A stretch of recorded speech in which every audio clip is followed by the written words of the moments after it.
Buongiorno, benvenuti al Focus TG. Siamo in diretta anche oggi in onda per informarvi di quello che sta succedendo in Veneto.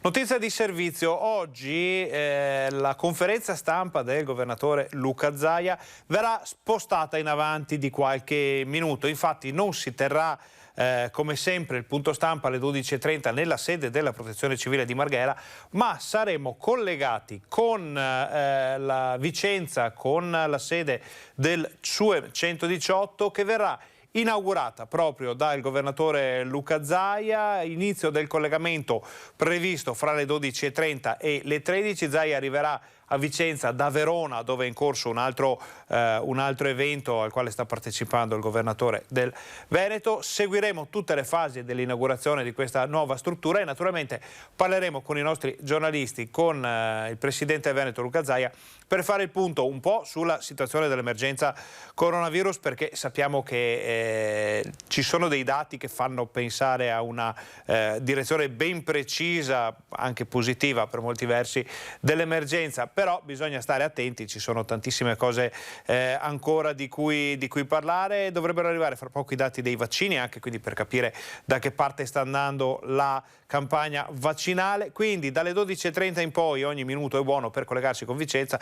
Avremo la nostra Gabriella Basso che seguirà tutta l'inaugurazione, tutte le fasi, la conferenza stampa di Zaia, quindi vi invitiamo poi a seguirci anche oltre il solito orario di chiusura del nostro telegiornale. Adesso però cominciamo il giro dei collegamenti e lo iniziamo da Bassano del Grappa, dove c'è Erinda Chitesa con Alex Giuliano e Cristian Roque Allende. Sentiamo che suona Mezzogiorno, conferma che siamo in onda in diretta. Tema del giorno è quello del Teatro Astra, che vediamo alle spalle di Erinda, teatro che ha subito un crollo molto importante qualche giorno fa.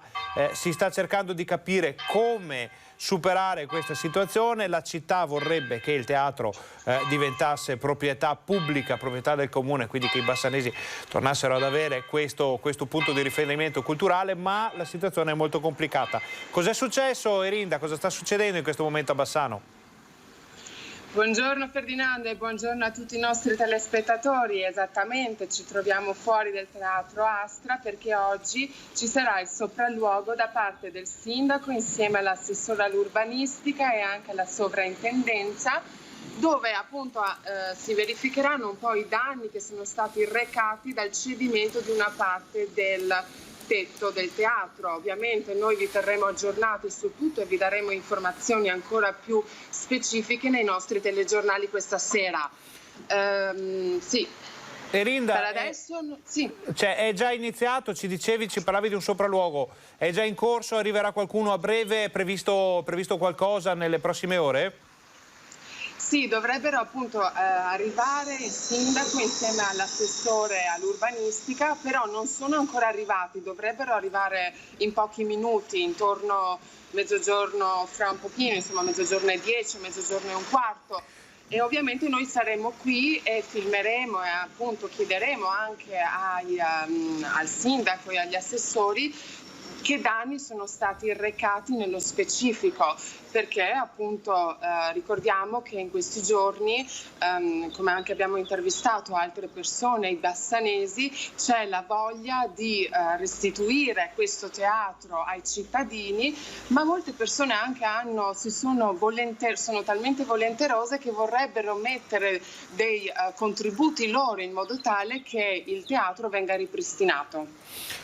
Allora Erinda, posto che di tutto quanto parleremo nel nostro TG Bassano di questa sera, approfitto che so che avete già dato un'occhiata in centro storico, so che avete già fatto un giro. Che aria tira oggi a Bassano? Diciamo è il venerdì che precede un weekend che dovrebbe portare bel tempo, quindi visitatori, turismo, quindi magari anche un po' di movida bassanese. Che aria tira da quelle parti oggi? Beh, sicuramente le persone diciamo, abbiamo parlato con i ristoratori, con alcuni ristoratori e baristi, e sono molto felici che stia arrivando il weekend. Si prospetta un sabato caldo e quindi, come appunto anche loro ci confermavano, sarà anche complice il bel tempo. Il sabato tende ad essere molto movimentato, mentre invece la domenica un po' meno, forse anche perché le persone devono prendere un po' mano ancora con la zona bianca. Però Sì, infatti per quello maggiormente. Però noi invitiamo i telespettatori a prendere, appunto, a iniziare ad uscire ed a prendere, cercare di visitare questi posti meravigliosi che Bassano offre dal punto di vista culturale, ma anche dal punto di vista paesaggistico. Tra l'altro vediamo se con la collaborazione, non so se la collaborazione di Alex Giuliano o di Cristian Roccaiende, facciamo vedere dove siamo, facciamo vedere la magnifica cartolina di Bassano, perché quella Viale dei Martiri, tristemente famoso per la rappresaglia nazista, lo ricordiamo, della seconda guerra mondiale, però è una terrazza naturale su con una vista fantastica. Vediamo il massiccio del Grappa da una parte, l'altopiano dei 7 comuni dall'altra, in mezzo alla spaccatura del Brenta che porta su Bassano, sul ponte, sul centro storico, ma su tutta la zona in particolare, un'aria particolarmente buona e fresca, tanto che Bassano insomma è sempre un posto con qualche grado in meno rispetto al circondario. Erinda, allora noi vi lasciamo al sopralluogo delle autorità, delle istituzioni, al Teatro Astra. Se ci saranno novità importanti non esitate a contattarci, le daremo qui in diretta ai nostri telespettatori. Grazie, buon lavoro. Grazie Ferdinando, un saluto, grazie di nuovo. Torniamo in studio. Allora, avete sentito, sta per svolgersi un importante sopralluogo nel Teatro Astra, che ha avuto un crollo importantissimo qualche giorno fa. I nostri giornalisti sono già sul posto per carpire qualche informazione, per raccogliere qualche dichiarazione da parte di chi andrà a vedere cosa è successo dentro. Finora non ci sono tantissime immagini, vediamo se riusciremo poi ad avere qualcosa di più nel corso della giornata, ma il crollo dall'interno insomma è davvero stato impressionante. Chiudiamo questa fase della nostra informazione con il servizio proprio sul Teatro Astra, visto come una ferita nel cuore di Bassano e visto anche come una possibilità di ricominciare con un nuovo corso della cultura bassanese. Il crollo del Teatro Astra ha creato una cicatrice sulla pelle di Bassano, uno strappo che non resta in superficie. Non è un graffio quello del teatro di Viale dei Martiri, è un'ulcera fatta di legno marcio, tegole schiantate e sogni infranti. Una ferita nascosta ai più dalle porte chiuse dello stabile e dal tetto sfondato dalle offese del tempo. Ma una cicatrice nascosta da una manica resta quel che è, un segno doloroso di quel che poteva essere e non è stato. Ora è il tempo degli interventi d'urgenza per transennare e mettere al sicuro l'area antistante l'ingresso, per impedire qualsiasi accesso all'interno e per mettere in sicurezza la struttura. Il teatro però non è stato posto sotto sequestro. Nei prossimi giorni si svolgerà un sopralluogo presumibilmente congiunto con i tecnici della proprietà e quelli del comune per capire la situazione. Nessuno si espone in questo momento così delicato, ma le voci vicine all'amministrazione fanno sapere che la speranza del municipio è di arrivare a una cessione non onerosa da parte del proprietario o a un acquisto a un prezzo per così dire modico. E proprio qui deve fare la differenza la politica, applicando quel che oggi si chiama moral suasion e che non è altro che una persuasione morale del pubblico nei confronti del privato, per arrivare a un obiettivo molto semplice: il Teatro Astra deve entrare nella disponibilità dei bassanesi. Ma il prezzo di questa transazione non può essere quello di una cattedrale della cultura solida, funzionante e funzionale. Anzi, secondo alcuni questo prezzo potrebbe e dovrebbe riferirsi al semplice valore del terreno su cui poggia l'Astra. D'altronde, qualsiasi restauro avrebbe un costo enorme per un privato, mentre il pubblico può pensare sul medio e lungo termine. Il tempo e le buone idee, si sa, possono cancellare qualsiasi ferita, basta volerlo. E siamo andati a sentire i bassanesi cosa pensano di questo crollo, di questa situazione, magari se qualcuno di loro ha anche qualche idea per l'immediato futuro. Il crollo di una parte della copertura del Teatro Astra è una profonda ferita per l'intera città di Bassano. Della sua possibile riapertura se ne parla da tempo senza aver trovato mai una soluzione. Abbiamo chiesto ai bassanesi cosa hanno provato alla notizia del cedimento e cosa rappresenta il teatro per l'intera comunità. Penso che sia abbastanza drammatico.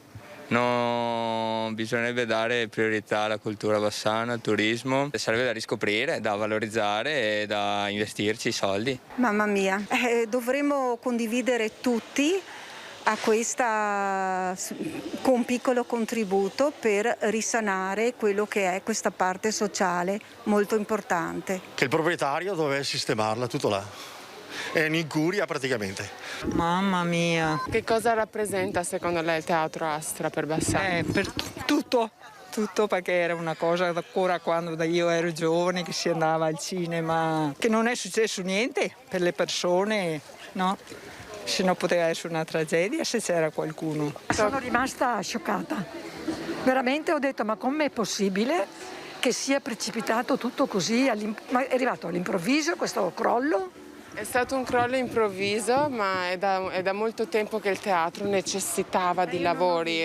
Non posso dirle niente perché non l'ho visto. Poi io che ho fatto anche un po' di teatro, proprio mi dispiace che sia in quelle condizioni. Ha avuto illustri personaggi che sono venuti a cantare. Io ho letto un po' la storia. La mia zia mi diceva che era bellissimo, una storia persa. Ora noi facciamo una brevissima pausa pubblicitaria, state con noi, torniamo fra pochissimo, ci sono tante cose da raccontare ancora.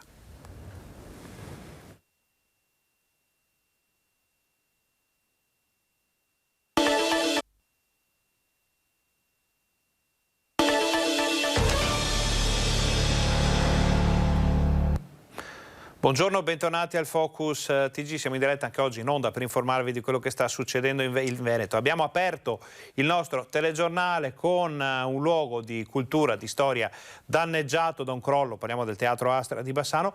Continuiamo il nostro TG con un collegamento da un luogo di storia interessato da importanti novità. Ce le racconta Chiara Gaiani che è a Monselice con Federico Cibotto. Siamo per chi non conoscesse la cittadina murata, siamo in provincia di Padova, ai piedi dei Colli Ugani, mi pare che siamo anche un po' all'ombra, vero Chiara? Buongiorno. Si sta benissimo, siamo sul complesso della Rocca, per chi conosce un po' Monselice, quello a cui si accede attraverso questo percorso giubilare creato nel 600 da Pietro Duodo. Sono 7 cappelle e tra l'altro insomma nell'anno del giubileo proclamato dal Papa chi lo percorre ottiene la stessa remissione dei peccati che si ha andando per esempio a visitare la città di Roma. Questo complesso monumentale, quello della Rocca di Monselice, insieme alla splendida villa di Piazzola sul Brenta, fanno parte, sono beni della Regione Veneto che amministra attraverso una società particolare che si chiama, adesso vi dico bene il nome perché non l'ho memorizzato, la società immobiliare Marco Polo SRL, socio unico della Regione Veneto, e noi siamo qui perché grazie ad una borsa di studio gli storici stanno continuando a studiare l'immenso patrimonio, la ricchezza enorme di archivistica soprattutto contenuta in queste ville. Il lavoro che è stato presentato oggi, ve lo faccio anche vedere se il collega Federico Cibotto mi aiuta, questo grumetto. Ecco, che vedete insomma presenta ben il Leone di San Marco, che racconta un legame un po' particolare tra questa città Monselice e Villa Contarini, tra i signori di Monselice e di Piazzola. Qui Pietro Duodo a Piazzola sul Brenta, Marco Contarini, che nel periodo tra 5 e 600, oltre a creare questi complessi monumentali meravigliosi grazie all'opera di architetti di là Palladio, qui Scamozzi, quindi di architetti insomma celeberrimi, hanno anche dato vita a dei complessi economici molto interessanti che sono da studiare con relazioni internazionali, una sorta di pre-rivoluzione industriale soprattutto per quanto riguarda la villa di Piazzola. Ma che cosa è stata l'occasione per dire questo anche oggi? È stata l'occasione per dire dalla cultura riparte il Veneto dopo il coronavirus. Sappiamo che la più importante industria del Veneto è sicuramente il turismo culturale, e ne sono convinti, era presente l'assessore regionale Corazzari, era presente anche il consigliere Sandanà, era presente l'amministratore unico di questa società della regione che si chiama Aldo Rozzi Marina, e attraverso la cultura che la regione riuscirà a superare anche i gravi problemi, i gravi stop che abbiamo avuto in questi mesi durante il coronavirus. Allora Chiara, ricordiamo ai nostri telespettatori che il complesso storico, architettonico di Monselice è veramente bellissimo, parla di storia, parla di cultura, di arte, ma anche di religiosità, di spiritualità, perché come dicevi tu giustamente le famose 7 chiesette sono molto belle da visitare. Tra l'altro vi si svolge in tempi di non Covid, naturalmente un'iniziativa, una manifestazione molto antica legata anche al culto di San Valentino, quindi c'è tanto da vedere da quelle parti. Ricordiamo, fa parte delle 3 cittadine murate, che comprende anche Este e Montagnana, quindi tutta una zona, quella della Bassa Padovana e ridosso di Colli, che è tutta da riscoprire, bassa solo dal punto di vista geografico. Tu ti riferivi prima alla possibilità di avere rimessi tutti i peccati con il giro delle 7 chiese. Una volta si diceva in zona, addirittura un po' scherzando, un po' sul serio, perché l'orgoglio locale lì è molto forte, Roma Caput Mundi Monselice seconda nel passato, era una mezza battuta, però insomma chi vive da quelle parti è certamente molto orgoglioso. Ci hanno spiegato gli storici oggi, quindi insomma la battuta ha decisamente un fondo di verità. Sicuramente queste erano le intenzioni di Pietro Duodo, che era un uomo, oltre ad essere un grande combattente che inventò, ci ha raccontato giusto poc'anzi, delle tecniche di combattimento particolari per le galee veneziane, era un uomo anche molto pio, e per questo sentì il grandissimo desiderio di creare questo percorso. Devo dire che il complesso è davvero splendido. Noi abbiamo incrociato dei turisti salendo con il collega Federico Cibotto, c'erano anche i ragazzi probabilmente di un centro estivo, e sappiamo che insomma in tempi di non Covid Monselice è sicuramente uno dei posti che sono meta delle visite scolastiche per quanto riguarda i nostri figli, i nostri ragazzi, i nostri bambini. È decisamente un posto molto bello da inserire. Questa insomma l'idea un po' della regione in una serie di circuiti virtuosi che possono avere Venezia come centro di riferimento anche internazionale, poi le varie città, Padova, tutta la zona della Pedemontana, compresa Bassano, però poi anche insomma queste realtà, Monselice, Montagnana, la città di Tu, le terme, che sono veramente 2 passi da qui, quindi tutto il complesso di Colle Euganei mette di attrazione per chi vuole venire a visitare davvero dei luoghi bellissimi.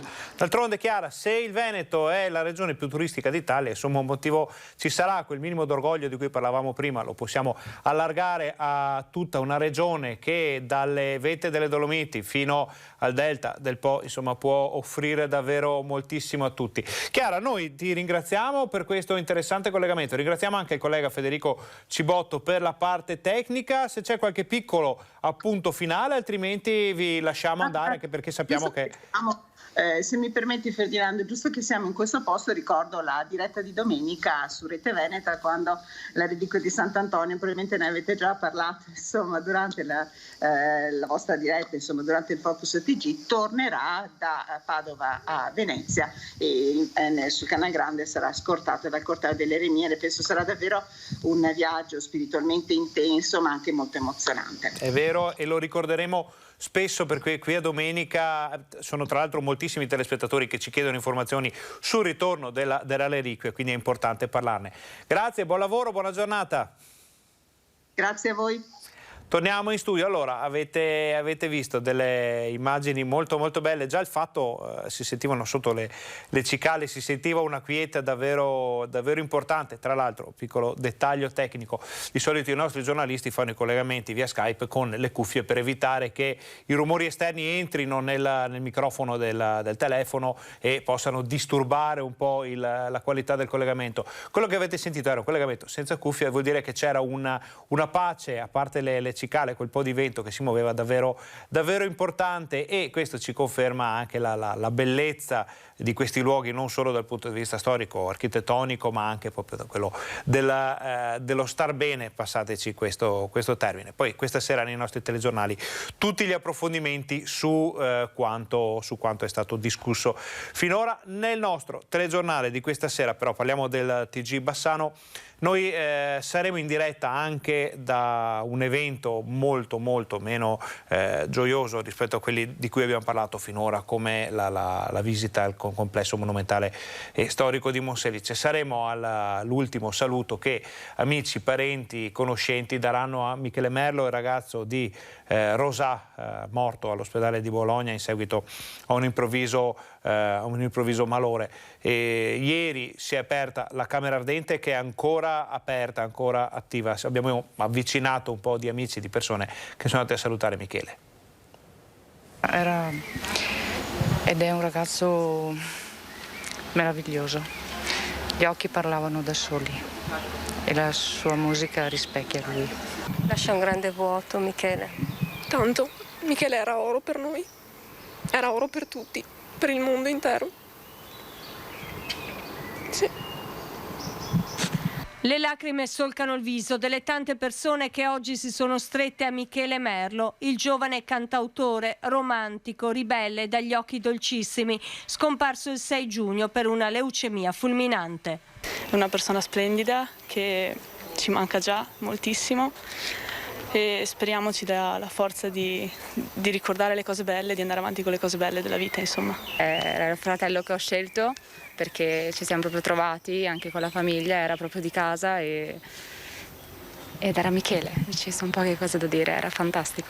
Eravamo tutti là che speravamo in un miracolo che poi purtroppo non è avvenuto e a Michele ha lasciato un grande vuoto. I pensieri, i ricordi, i sentimenti si traducono in frasi e dediche affidati alle pagine di questo volume, prezioso contenitore d'amore.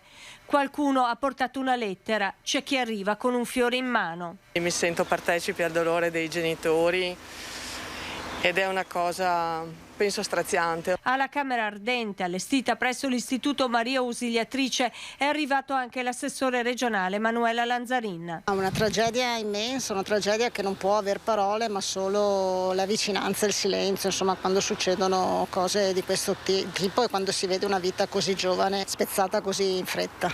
Il funerale di Michele Merlo sarà celebrato domani presso lo Stadio Comunale di Rosà alle 17.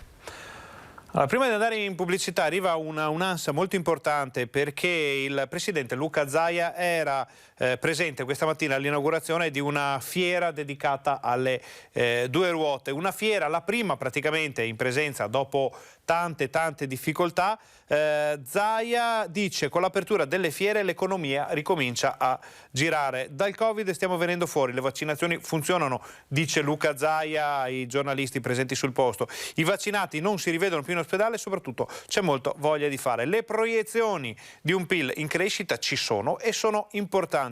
Adesso dobbiamo approfittare dei 222 miliardi del recovery per fare in modo che crei leva economica e occupazionale. Anche le fiere quindi viste come un modo di riprendere, un modo di ricominciare, fiere importanti, poi Zaia ne parlerà di sicuro. Ricordiamo che sarà in collegamento con noi dalla sede del 118 SUEM di Vicenza per l'inaugurazione di una nuova struttura a partire dalle 12:30, 12:40. Appena arriverà da Verona il governatore noi saremo sul posto con i nostri giornalisti in diretta qui su Rete Veneta, in diretta anche su Facebook. Sono importanti le fiere, sono importanti le sagre che sappiamo possono ricominciare con tutte le attenzioni del caso già da un paio di giorni, quindi anzi se avete segnalazioni da fare su iniziative di questo genere potete inviarcele al numero che vedete in sovraimpressione o alla mail bassano@reteveneta.it. È un modo anche questo di approfondire e fare un po' di informazione e cercare di capire come cambia un mondo che eravamo abituati a vedere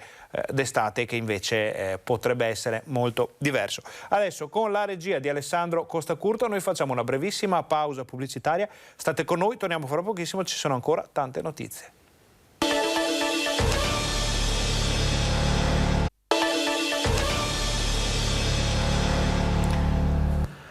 Buongiorno, bentornati al nostro Focus TG. Abbiamo visto anche le bellissime immagini del complesso storico architettonico di Monselice, tutte le strutture che portano dalla città su fino alla cima della Rocca, famosa Rocca di Monselice. Parleremo nei nostri telegiornali dei vari approfondimenti culturali legati a all'evento di cui ci ha parlato la nostra Chiara Gaiani. Rimaniamo in zona Padova perché ci sono novità sull'incendio che ha distrutto una parte di una palazzina all'Arcella. 12 famiglie rimaste senza casa, un 12enne nigeriano portato in ospedale perché leggermente intossicato insieme ad un'altra persona. Questo è il bilancio dell'incendio che giovedì mattina ha distrutto un appartamento all'interno di un condominio di Via Aspetti nel popoloso quartiere Arcella. La colonna di fumo nera è rimasta per ore visibile da tutta Padova. Le fiamme divampate intorno alle 8:30 in una mansarda all'ultimo piano di una palazzina abitata per lo più da immigrati. Secondo un primo accertamento la scintilla che ha innescato il rogo è partita da un fornello o da un elettrodomestico della cucina dell'appartamento abitato da una donna nigeriana che in quel momento era al lavoro e dai suoi 3 figli. 2 non erano in casa, il 12enne invece rientrando ha scoperto l'incendio ed è rimasto leggermente intossicato. Da oltre un anno la famiglia non pagava l'affitto ed era in atto una procedura di sfratto che si doveva concludere entro fine mese. L'incendio ha provocato danni ingenti agli impianti, l'intero stabile è stato dichiarato inagibile e sgomberato. In poche ore i servizi sociali del comune hanno trovato degli alloggi temporanei per le 12 famiglie evacuate, circa 56 persone che sono state trasferite in albergo o presso abitazioni di familiari. Sempre per restare a Padova c'è una notizia che insomma è già ben nota nel mondo dello sport, perché ieri si è svolta la finale di ritorno dei playoff che ha visto il Padova scontrarsi con l'Alessandria sul campo di quest'ultima per decidere l'ultimo posto, a chi assegnare l'ultimo posto in Serie B. Il Padova all'andata c'è stato lo 0-0, al ritorno idem, e si è andati ai rigori. All'ultimo rigore, praticamente il penultimo rigore, il Padova ha lasciato l'accesso in Serie B all'Alessandria e quindi rimarrà in Serie C. C'è stata molta delusione tra i tifosi, c'è da dire però che insomma il percorso era stato davvero bello, davvero importante, molto sfortunato, con qualche polemica anche perché il Padova è tecnicamente arrivato, vinto in campionato, però non con 79 punti, ci pare di ricordare, però l'annata è andata così. Resta da capire ora cosa deciderà di fare la proprietà, se ripuntare su una stagione di vertice, insomma molte cose che ci racconterà la nostra redazione nelle prossime settimane. Di sport si parlerà di sicuro molto. Noi parliamo invece di mascherine, perché si sta discutendo al governo con sempre maggiore insistenza della possibilità di eliminare l'obbligo di utilizzo delle mascherine all'aperto, o almeno insomma diminuire il volume d'uso di questo dispositivo al quale ci siamo ormai abituati. Noi siamo andati a sentire un po' la gente che cosa ne pensa. Durante la pandemia, una delle regole base che ha segnato la vita degli italiani, ma non solo, è stata quella dell'obbligo di indossare la mascherina. Ma ora il governo Draghi sembra aver preso in considerazione l'ipotesi di togliere l'obbligo, di portarla all'aperto dal 15 di luglio. Che cosa ne penseranno i bassanesi? Lo abbiamo chiesto. All'aria aperta direi che ci sta a toglierla. Al chiuso io la terrei ancora un po', però all'aperto ci sta. Quindi favorevole? Favorevole, sì. Pensa che sia un bene toglierla all'aperto? Una parte è un bene, una parte è anche un male. Come mai? Ma perché c'è un po' di buon senso anche su certe cose. Quindi bisogna tenerla, secondo lei? Io tengo. Sono d'accordo. Adesso che sta andando meglio sì, si può fare. Prima no. La tengo. Come mai? Perché non mi fido molto. Preferisco tenerla. Nonostante il caldo? Purtroppo il caldo, guardi, la rende veramente improponibile, però sì, nonostante il caldo. Il rapporto si va bene, e se no, pazienza. Però è favorevole a toglierla all'aperto? Certo. Se si può, vorrei toglierla. Allora, queste erano un po' di opinioni di bassanesi, in questo caso sul tema della mascherina. Noi abbiamo notizia dell'imminente arrivo del governatore Luca Zaia a Vicenza per questa inaugurazione, per questa apertura di questa struttura del SUEM 118, quindi facciamo una brevissima pausa pubblicitaria. State con noi, torniamo fra pochissimo con tutta la visita del governatore.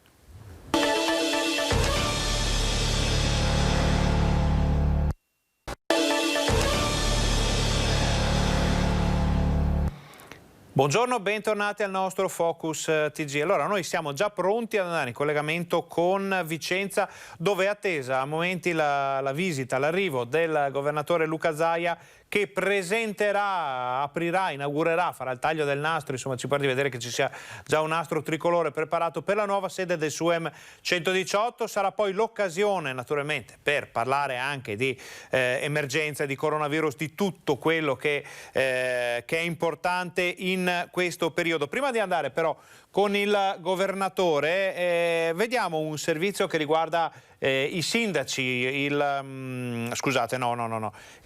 vediamo invece i dati dell'emergenza coronavirus che sono appena arrivati adesso qualche istante e potremo già farveli vedere. Sono già arrivati i dati dell'emergenza, dicevamo, perché non essendoci oggi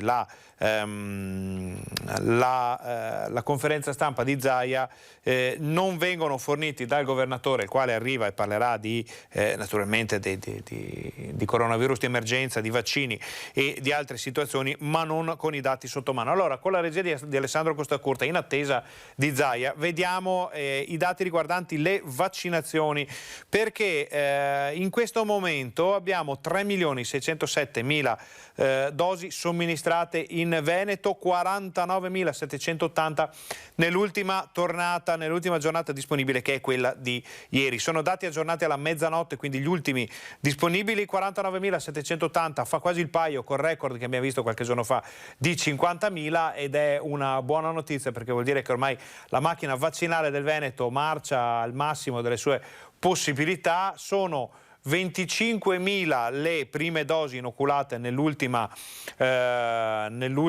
tornata disponibile. Vediamo intanto, mentre noi parliamo, vediamo l'arrivo delle autorità. È arrivato, ci pare di vedere, lo staff della comunicazione di Luca Zaia. Noi siamo sempre pronti a dare parola a Gabriella Basso, che è sul posto per noi, pronta a raccontarci tutta questa visita, questa inaugurazione. Gabriella, aspettiamo qualche istante per... Sì, eccoci qua. Allora siamo nel parcheggio del nuovo centro del SUEM, il nuovo centro che è stato trasferito da qualche mese, la nuova centrale del SUEM. Sono posizionate tutte le auto, le ambulanze, le auto mediche, l'auto d'emergenza per l'inaugurazione appunto di del nuovo centro SUEM. Vi ricordo che è un'area di 980 metri quadri e che ha la possibilità di sale e di sale di controllo che possono essere utilizzate proprio nelle grandi emergenze. Una possibilità questa che viene data anche e soprattutto quando c'è stata l'emergenza Covid. Ecco che è arrivato Zaia, è arrivato a sorpresa dall'altra parte del cancello. Si sta intrattenendo con delle specializzande, sono infermiere che fanno del SISP, sono le ragazze del SISP, che appunto è il servizio di igiene e sanità pubblica, sono quelle che contattano per ricordarvi i soggetti che sono positivi al Covid o che possono essere stati in contatto con il Covid. Il direttore generale dell'USL 8, Maria Giuseppina Bonavina, alle nostre spalle, adesso incontrerà il presidente della regione Veneto. Eccolo qua l'incontro. Dopodiché ci sarà anche il taglio del nastro. Diglielo tu, perché sennò non mi credo. Sono venuto a prenderle. Buongiorno. No, sono entrato da dietro. Abbiamo visto, eravamo là al sole. No, nel senso che ho visto c'era. Sì, tranquillo. Buongiorno. Buongiorno. Non abbiamo da nascondere nulla. Ciao sindaco, ciao.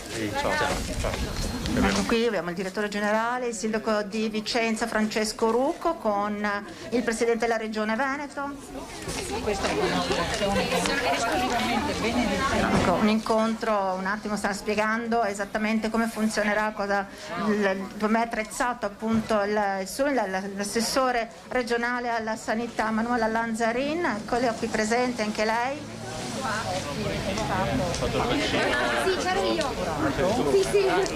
Ecco, dietro alle spalle c'è il direttore generale dell'USL 7 Bramezza, e dietro a loro appunto sono tutte le ragazze che giornalmente sono in contatto con persone che devono essere contattate, il contact tracing praticamente. Ecco la visita.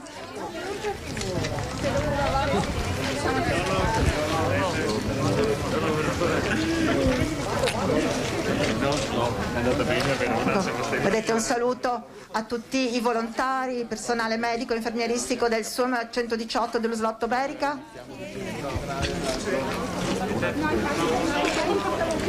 Fa solo una benedizione. Ecco qui. Ci sarà poi la benedizione e taglia del nastro.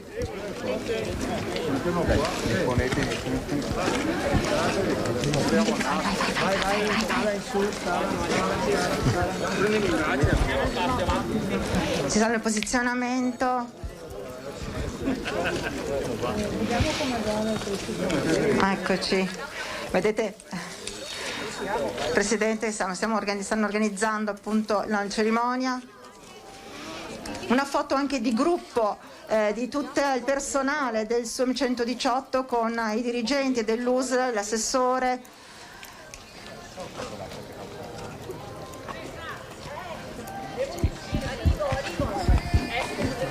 Ecco. Sì.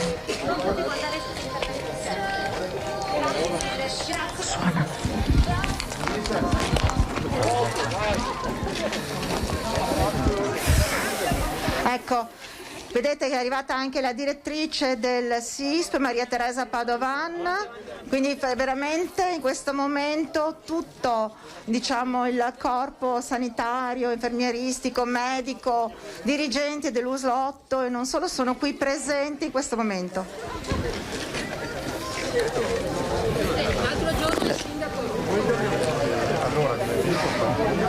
Parla Gabri, parla.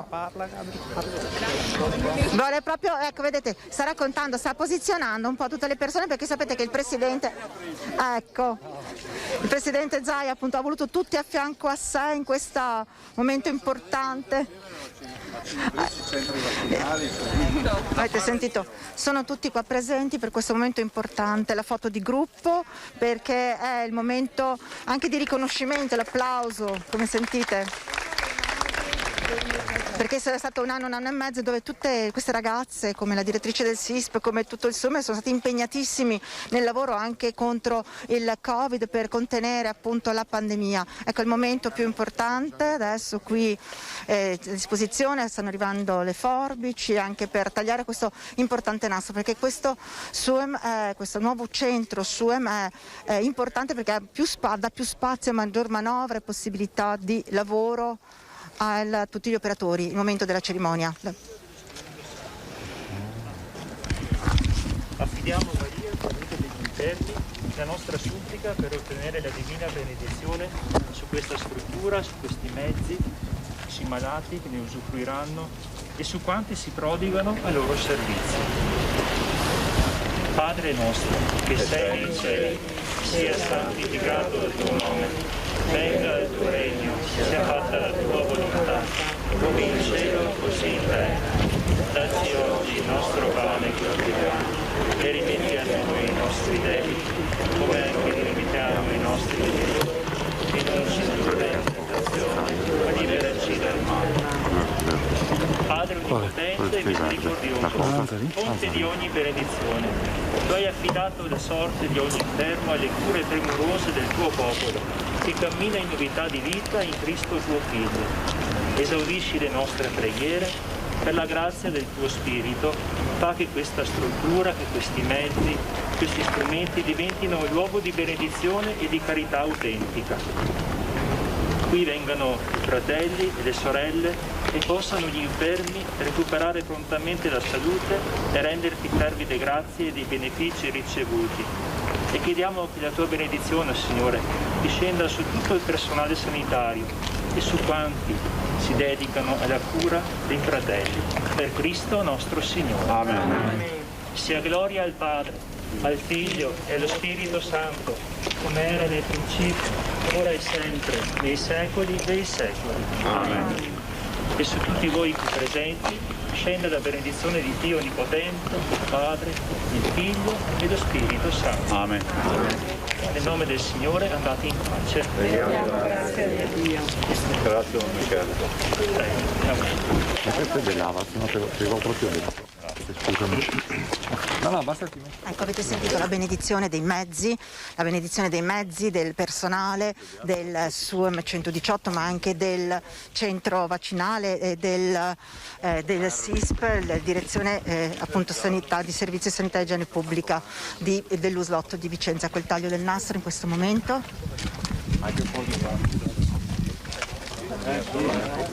Andiamo. Quanti siamo pronti? Duro? Via. Ecco.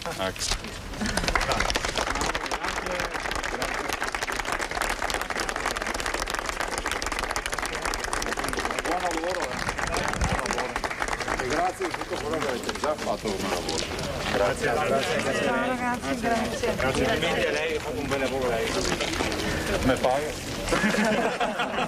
La visita adesso prosegue, adesso ci indirizziamo verso l'ospedale San Bortolo di Vicenza, dove verrà scoperta la targa in memoria di Giancarlo Ferretto, che è imprenditore filantropo dell'USL, fondatore della Fondazione San Bortolo di Vicenza. Ecco, facciamo una camminata, sono circa 500-600 metri dalla centrale del SUEM, dalla nuova centrale del SUEM.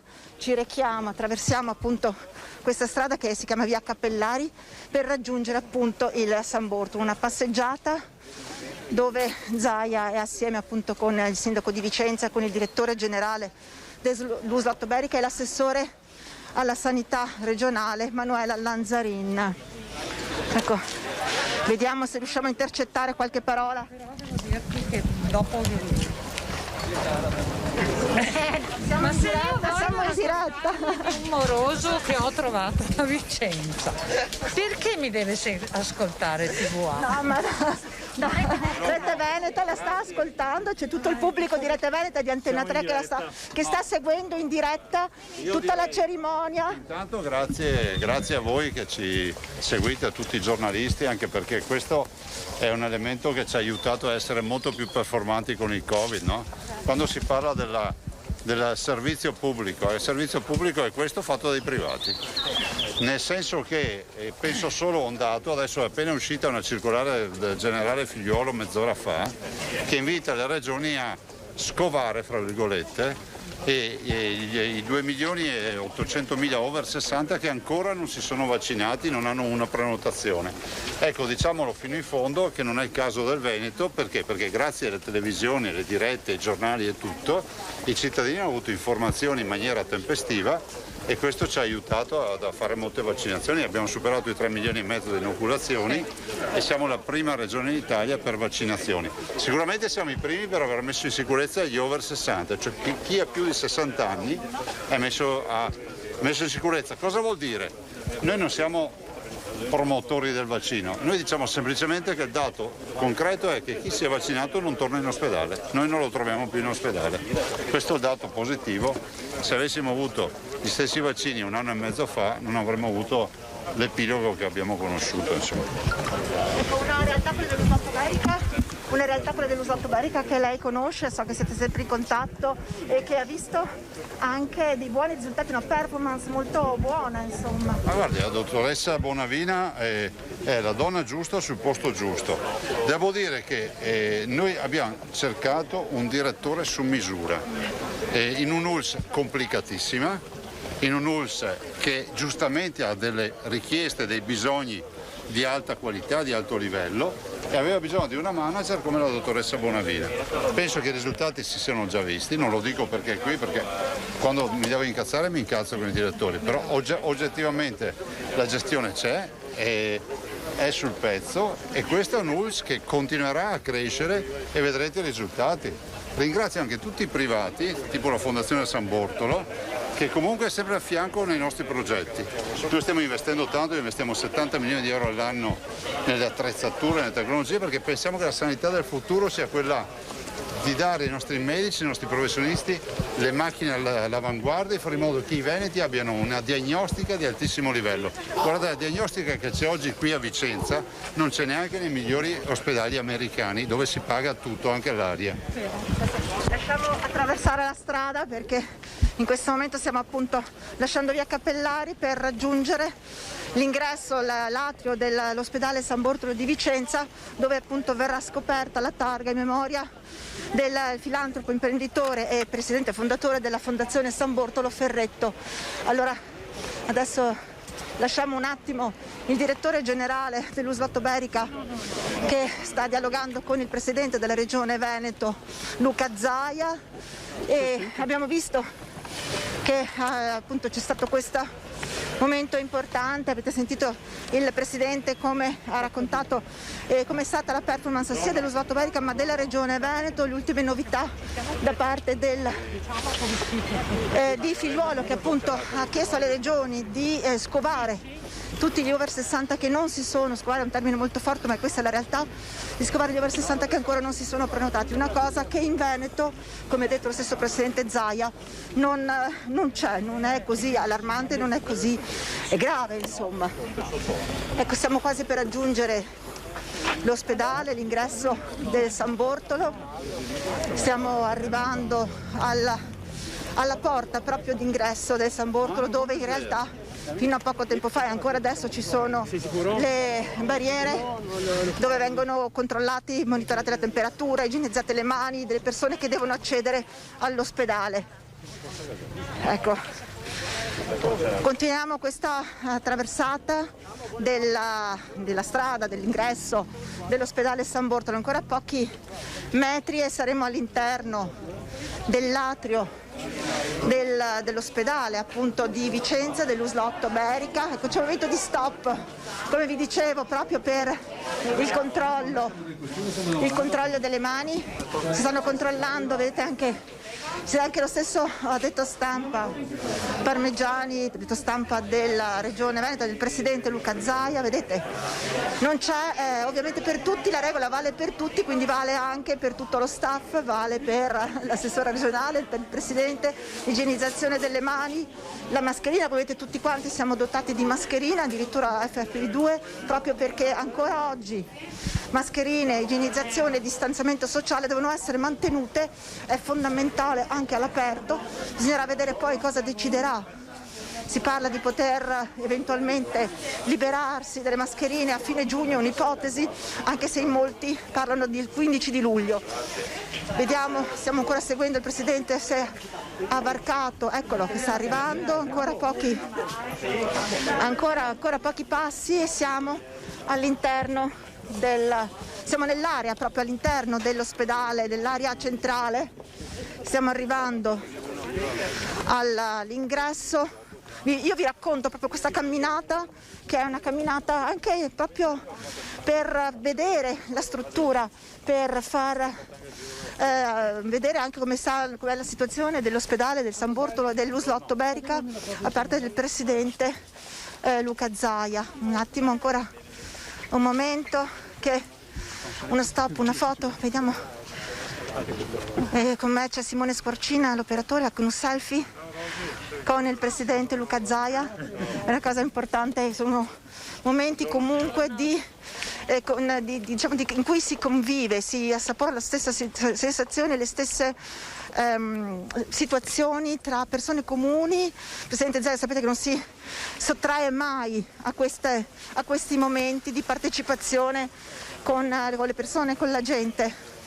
Ecco, siamo praticamente all'ingresso dell'ospedale San Bortolo, ancora poco. Io vi sto, ribadisco, raccontando un po' questa fine mattinata, se vogliamo dire così. Il Presidente qui al San Bortolo, nell'atrio, scoprirà una targa dedicata appunto al filantropo, imprenditore e fondatore della fondazione appunto San Bortolo di Vicenza. Eccoci qua, siamo entrati all'interno dell'atrio dell'ospedale San Bortolo. Eccoci all'interno, pronti a aprire la targa, a scoperchiare, a togliere il velo sulla targa dedicata al filantropo. Anche qui vedete ci sono diverso personale sanitario, medico, dirigenti anche dell'Uslotto Berica. Ok. Eccoci ancora qualche secondo. Ci fanno un attimo distanziare per avere lo spazio ideale, anche perché non possiamo stare troppo vicini. Eccoci qua. Ancora qualche secondo perché ci dobbiamo ovviamente posizionare e dare lo spazio per poter ovviamente fare la cerimonia dedicata appunto a Giancarlo Ferretto, questo imprenditore illuminato, filantropo, che molto ha fatto per Vicenza. La fondazione, come diceva anche il Presidente, è stata importante per la città di Vicenza e molto ha fatto soprattutto per l'ospedale, molto ha fatto per i cittadini di Vicenza. I contributi, i soldi raccolti sono serviti molte volte anche per acquistare macchinari, per esempio, che sono stati donati poi ai vari reparti. È un connubio pubblico-privato fondamentale. Eccoci.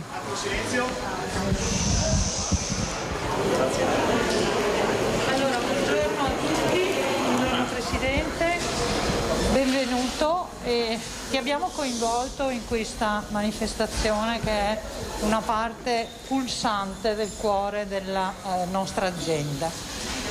I direttori di unità operativa hanno voluto ringraziare un elemento molto forte nella storia della sanità vicentina in particolare, ma insomma si è dato da fare veramente per tutti, ed è stato il presidente della Fondazione San Bortolo, Giancarlo Ferretto. Giancarlo Ferretto è stato, non devo presentarlo io perché tutti lo conoscono, l'hanno conosciuto, hanno avuto la fortuna di conoscerlo, un grande imprenditore, rappresentante degli imprenditori a tantissimi livelli, regionali e nazionali, ma soprattutto per tantissimi anni. Come presidente della Fondazione San Bortolo è stato voluto fortemente dal fondatore della fondazione, l'ingegnere Amenduni. Devo dire ha dato il meglio di sé per quel che riguarda tutto ciò che il sistema sociale può aspettarsi da noi comuni mortali, e aiutando e supportando l'ospedale San Bortolo, ma anche la programmazione regionale, la messa a punto della programmazione regionale con manifestazioni molto evidenti. Basti ricordare la riabilitazione, che è un'eccellenza regionale e anche extraregionale, il reparto di ematologia, e l'ultimo, solo in ordine cronologico, è stato il reparto di chirurgia, messo a punto con una delibera del presidente della Fondazione San Bortolo, che in quel momento era proprio Giancarlo Ferretto. E diciamo che poi è stato il momento in cui ci ha lasciato senza vedere la risultanza completata di tutta la ristrutturazione. Diciamo che oggi virtualmente, io mi unisco a tutti i colleghi direttori di unità operativa, scopriamo questa targa per ricordare ogni giorno tutto l'aiuto e il supporto che è stato dato da quest'uomo, ma virtualmente andiamo a scoprire anche una targa proprio di fronte al reparto di chirurgia che gli è stato intitolato. Abbiamo pensato di demandare a un momento un attimo più leggero come situazione di pandemia.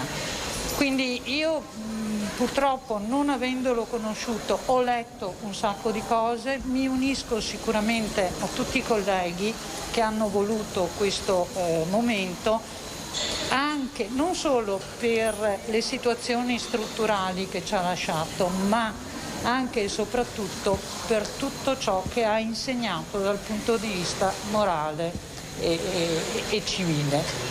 Quindi io credo che dobbiamo un grazie forte a Ferretto.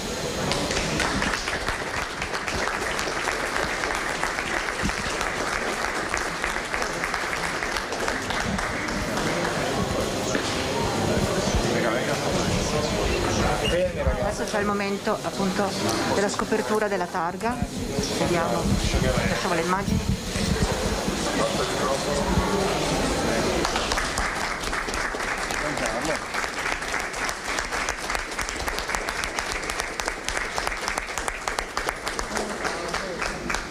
Ho lasciato una bella foto, racconto.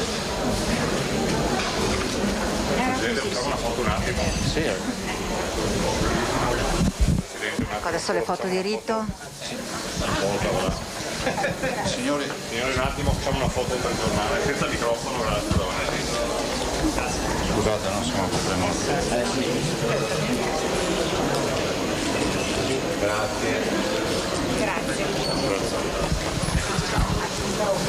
Adesso la visita continua.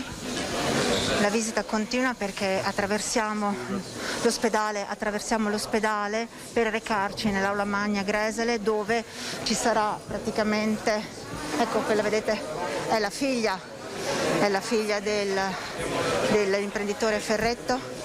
Noi andiamo, invece seguiamo il Presidente, attraversiamo l'ospedale, dicevo, perché noi abbiamo nell'aula magna Gresele, dove invece ci sarà il punto della situazione per quanto riguarda i trapianti di rene. Siamo arrivati al 1000° trapianto di rene e ci sarà il direttore di nefrologia Claudio Ronco che traccerà appunto le linee di questi importanti trapianti. Vi lascio la linea al momento che attraversiamo l'ospedale, c'è un momento in cui è difficile rimanere collegati, quindi ci rivediamo tra poco con invece quando saremo nell'aula magna, dove appunto ci sarà anche la premiazione di 2 sanitari che hanno lavorato appunto con il dottor Ronco.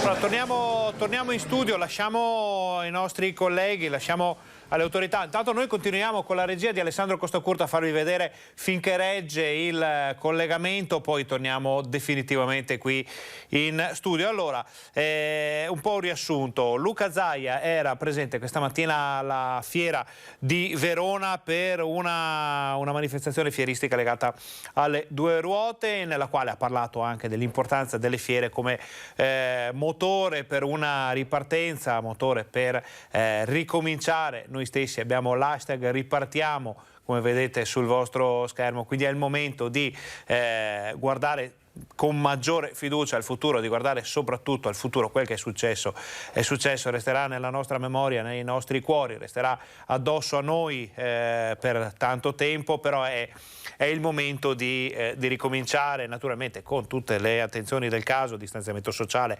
mascherina, fino a quando sarà obbligatorio, perché pare che si parli di una possibile riduzione dell'uso delle mascherine a partire dal 15 di luglio, naturalmente all'aperto, poi al chiuso, in caso di assembramenti, eventi pubblici all'aperto, comunque bisognerà tenerle ancora per molto tempo, per qualche tempo speriamo. Poi igienizzazione delle mani, attenzione, dicevamo, agli assembramenti, tutto quello che bisognerà fare, però si guarda al futuro.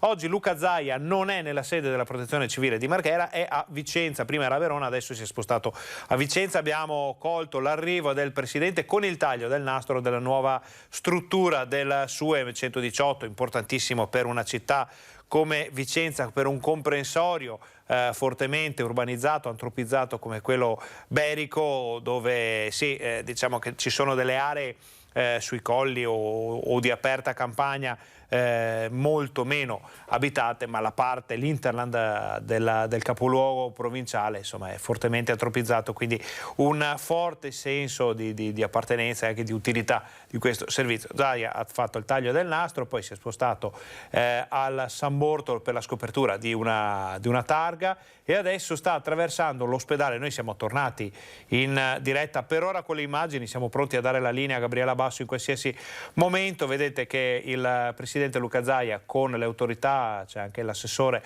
Manuela Lanzarin, il direttore generale dell'ULSS Otto Berica, e tutti vediamo alle spalle anche di Zaia c'è il direttore generale dell'ULSS 7 Pedemontana, Carlo Bramezza. Ci sono tutte le autorità sanitarie, si stanno spostando all'interno dell'ospedale per arrivare nell'aula magna, nella sala conferenze, dove verrà fatto il punto della situazione anche sanitaria del momento. Verranno premiati o comunque verrà consegnato un riconoscimento anche a 2 operatori sanitari, giornata decisamente importante per la sanità berica vicentina. Noi siamo pronti in qualsiasi momento a ridare la linea a Gabriela Basso. Nel frattempo commentiamo noi, questa è una fase di trasferimento ovviamente in cui anche le autorità approfittano per fare un po' il punto della situazione, per parlarsi, per approfondire, visto che tra impegni e necessità varie è sempre più difficile fare questi incontri che non siano online, perché ormai da tempo sappiamo che tutte le riunioni vengono fatte con Skype, con Zoom, con altri sistemi altrettanto noti in questo momento. Vediamo che Luca Zaia forse sta scambiando qualche parola, non riusciamo a vedere bene di chi si tratti, ma potrebbe essere qualche giornalista, qualche collega della carta stampata. Naturalmente la diretta in questo caso è la diretta di Rete Veneta. Abbiamo colto dall'arrivo del Presidente, come facciamo sempre in questi casi, per raccontare l'attualità di questa nostra sanità veneta che sta reggendo, poi vediamo i dati insieme eventualmente, benissimo alla spallata dell'emergenza coronavirus, spallate sempre più deboli, lasciatecelo dire, perché i dati stanno calando in modo vistoso. C'è anche il sindaco di Vicenza Francesco Rucco, vediamo tutti i fotografi attorno a Luca Zaia, la giornata decisamente calda, ma questo trasferimento non sembra avere impensierito più di tanto il gruppone che accompagna il Presidente. Allora, dicevamo, stiamo per arrivare nell'aula magna della struttura sanitaria del San Bortolo per la parte dedicata alle novità. Quindi parleremo sicuramente di vaccini, di emergenza coronavirus. Non fornirà i dati Luca Zaia, i dati per quanto riguarda vaccini e lasciamo la linea. Noi abbiamo una macchina vaccinale perfetta, 60 centri vaccinali, 1600 persone che vaccinano, e quindi ringrazio tutti, anche i volontari, e dico che noi siamo in grado di affrontare qualsiasi campagna vaccinale adesso. Buongiorno. L'ultima cosa volevo chiedere, per quest'estate dobbiamo tenere sempre comunque la guardia ben là? Sempre.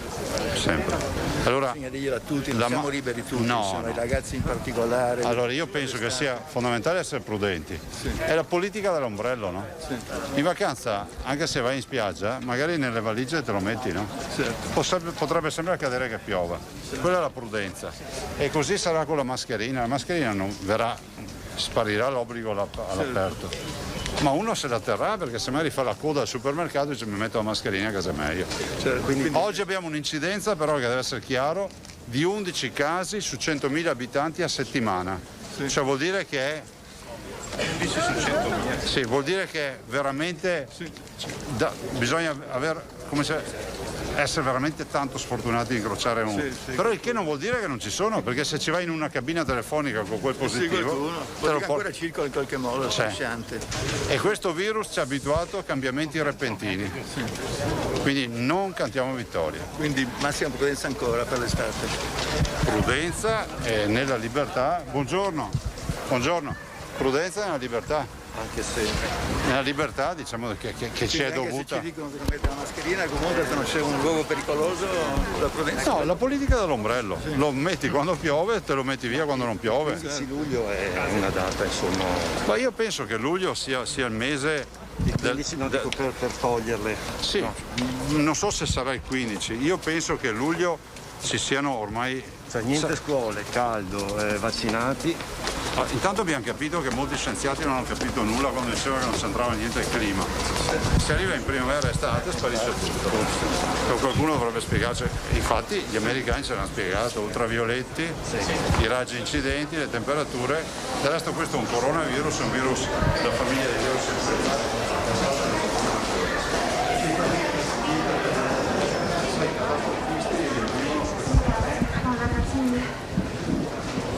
Siamo in fase di trasferimento, vediamo la nostra collega Gabriella Basso che con Simone Squarcina sta facendo un lunghissimo piano sequenza praticamente, scusate il linguaggio cinematografico, di questa passeggiata. Adesso sono entrati in aula magna, ci si sistema un po' e sentiamo tutta la parte delle notizie, delle ultime novità. Stiamo rientrando adesso qui nell'aula Gresele, dove appunto ci sarà, come dicevamo prima, il momento in cui verrà fatto il punto sulla situazione trapianti dello Slotto Veneta e del trapiante di rene. Siamo a quota 1000 e quindi qui presenzierà il Presidente Zaia, ci sono ovviamente il direttore di nefrologia, il dottor Claudio Ronco, e ci stiamo posizionando perché ovviamente, come vedete, sono mantenute le distanze anche all'interno di questa sala e quindi c'è una persona, una seduta libera, una seduta occupata e 2 libere,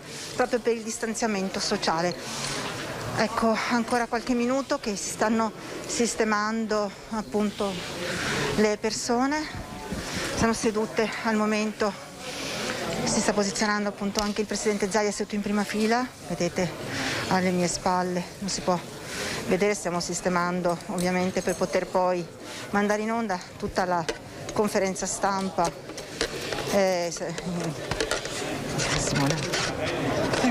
Ecco, ancora qualche minuto,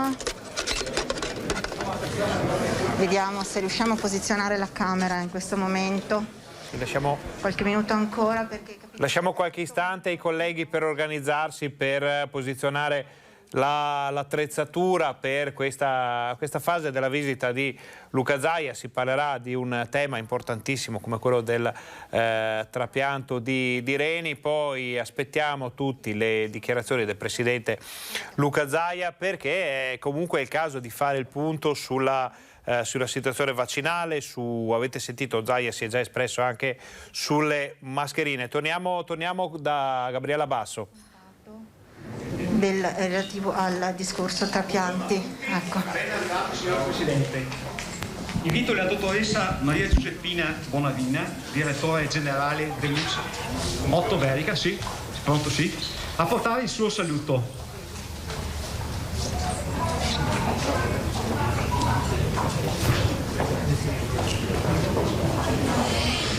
Sì, benvenuti a tutti, ma in particolar modo grazie al Presidente di questa venuta a Vicenza. Abbiamo purtroppo tempi molto ristretti, considerato il periodo, e intendiamo rispettare tutti quelli che sono i protocolli che andiamo raccontando ai nostri cittadini, utenti, e a cui obblighiamo il nostro personale. Corre l'obbligo, permettetemi tutti quanti, di fare un ringraziamento particolare al Presidente Luca Zaia per la fiducia che ha avuto in me, assegnandomi questa azienda, un'azienda complessa, perché tutte le aziende sono complesse, soprattutto se sono integrate da un territorio variegato, montagna, pianura, zone più dense di popolazione. Quindi veramente un grazie per avermi assegnato questa azienda che ha delle potenzialità elevatissime, ma è complessa, ma è solida come basi, e su basi solide è facile costruire qualcosa di interessante. Questo è l'impegno che personalmente, ma insieme a tutti i colleghi presenti e anche non presenti in questo momento, ci impegniamo a portare avanti in questi anni, con chiaramente il supporto del territorio, dei sindaci e anche degli amici della ULSS 7 Pedemontana, con cui lavoriamo costantemente insieme, anche con scambi per creare quello che una provincia è giusto che abbia. Quindi grazie Presidente e grazie a tutti per la pazienza.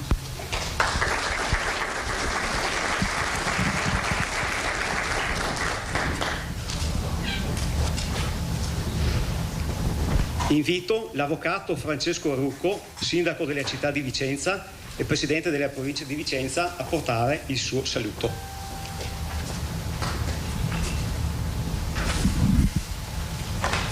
Buongiorno a tutti, grazie Presidente per essere qui questa mattina. È un momento importante, abbiamo toccato varie tappe, tra cui l'apertura del SUEM, ma la presenza anche dell'assessore Lanzarin, che è sempre presente sul nostro territorio, con la dottoressa Bonavina, a cui va il nostro caloroso benvenuto, anche se in realtà ci siamo già visti, siamo operativi ovviamente dal primo giorno con tutti i sindaci del territorio.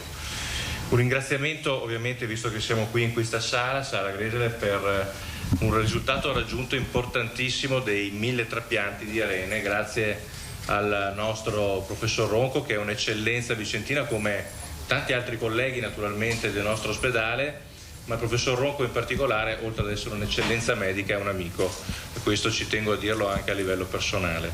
E solo una battuta che è un passaggio importante che mi ha confidato prima la dottoressa Bonavina e poi il sindaco della città, che è la trasformazione dell'associazione Amici del Rene in fondazione del terzo settore, e questo permetterà di dare continuità al lavoro di ricerca dell'istituto, importantissimo anche a livello internazionale, che si sta facendo nel nostro ospedale, e quindi da sindaco e da presidente della provincia non posso che dichiararmi soddisfatto, e questo grazie anche alla dottoressa Bonavina, che so che ha sposato questo progetto, quindi grazie a tutti quanti di cuore veramente per quello che fate.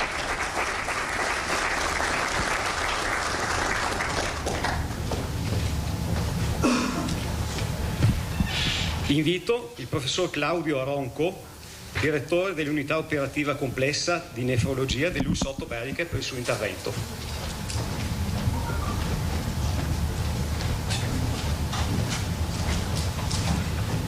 Grazie a tutti, il mio intervento sarà 30 anni in 3 minuti. Però voglio ringraziare soprattutto il nostro direttore generale perché ha sposato questa idea, perché ha avuto la sensibilità di capire l'importanza che non solo per noi medici, infermieri e tutto, ma per i pazienti e per le associazioni del dono questa cosa del trapianto ha. Un cammino lungo 1000 chilometri, dice Confucio, comincia con un passo. Noi il primo passo l'abbiamo fatto nel 1988 e da allora è stato un cammino di una squadra.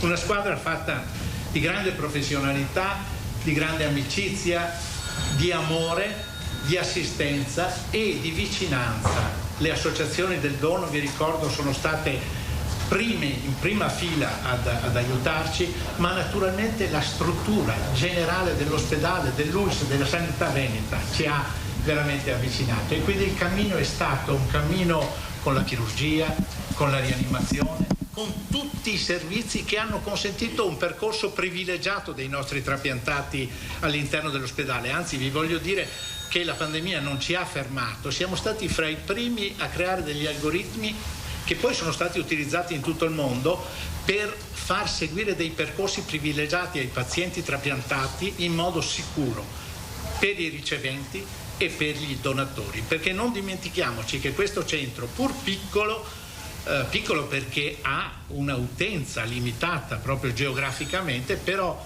trapianta quasi al 50% persone che vengono da fuori regione, quindi rappresenta per loro un'ancora di salvezza e un aspetto importante. Ma soprattutto siamo ai primi posti per il trapianto da vivente. Questo vuol dire disseminare la cultura della donazione, e questo l'abbiamo fatto assieme appunto anche alla ULSS dell'Alto Vicentino con il collega Lentini, in una rete che noi vogliamo essere il modo di rispondere alla malattia renale per tutti i nostri pazienti. Siamo anche al primo posto in Italia per le donazioni samaritane, perché questa è una cosa che evidentemente siamo riusciti a comunicare in un modo molto, molto particolare. Il volontariato è alla base di tutto questo. Non dimentico naturalmente la Fondazione San Bortolo che ci è vicina e la nostra futura fondazione. Già abbiamo in programma, lo dico al Presidente, un concerto dei Nomadi il 9 ottobre con cui raccoglieremo fondi per una autovettura che regaleremo all'ULSS per la dialisi domiciliare. Il nostro è il centro più grande di dialisi domiciliare in Europa, quindi questo è un aspetto importante, perché vuol dire che lasciamo a casa tanti pazienti e li seguiamo in telemedicina, e questo è certamente un aspetto importante. Sarebbero tante le testimonianze che avremmo potuto sentire, ma sapevo che i tempi erano limitati e le abbiamo raccolte in questo pieghevole dove tutti i protagonisti hanno scritto qualcosa, anche perché verba volant e scripta manent, e quindi è una cosa simpatica che spero vi porterete a casa. A questo punto direi che noi dobbiamo ricordare una cosa: la dialisi è una cosa straordinaria, è una terapia straordinaria, è una terapia che è migliorata negli anni grazie proprio anche alle ricerche fatte da Vicenza. Vi ricordo che da questo centro è partito l'accorciamento delle sedute di dialisi da 12 ore a 4 ore. Ma abbiamo studiato il rene artificiale indossabile, abbiamo fatto tutta una serie di studi, ma come dice il mio amico Beppe Remuzzi, con cui ci sentiamo molto spesso, abbiamo appena scritto un bell'articolo sul Covid e il rene, l'unico vero salto di qualità per i pazienti è quello del trapianto. E qui abbiamo qualche amico che lo sa bene, anche in grado di vincere qualche gara a livello internazionale, vero Barbara? Quindi dobbiamo... Allora, parlando di protagonisti, penso sempre che il futuro si basa sulle radici che abbiamo piantato, e quindi abbiamo pensato di ricordare in questa sede Bruno Zamberlan, che è stato lo storico presidente storico dell'Aido Vicentina. Molti di questi 1000 trapianti sono stati fatti perché l'Aido è nelle scuole, è nelle famiglie, è un qualcosa che ha contribuito a creare la famiglia dei nostri trapiantati, di cui noi ci sentiamo naturalmente parte. E quindi io vorrei chiedere al presidente Zaia di affiancarmi per così dare un pensiero, un ricordo alla vedova, alla signora Adele di Bruno Zamberlan. Abbiamo pensato a una targa con lo stemma del San Bortolo.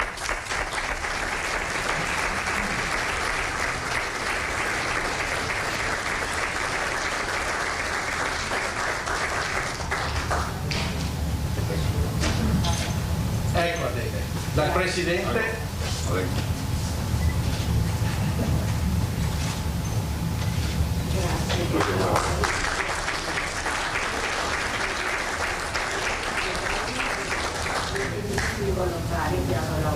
Grazie mille.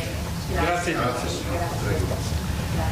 Ma non è finita, abbiamo pensato l'associazione Amici del Rene ha voluto creare un premio scientifico, perché i nostri coordinatori sono bravissimi, ma all'interno del sistema abbiamo Raffaella Lovato, che è una infermiera a tutto campo. Senza di lei tutti i nostri trapianti non sarebbero fattibili, quindi chiedo a Raffaella Connarda di venire.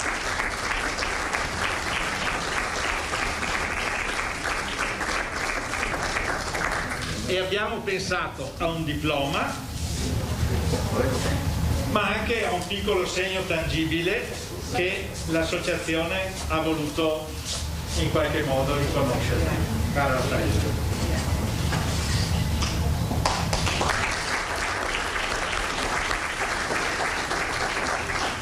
Da ultimo, parlando di protagonisti, ecco l'ultimo, fermo qua. Inviterei qui Oscar Banzato con il signor Jacobi, che è il trapiantato numero 1000.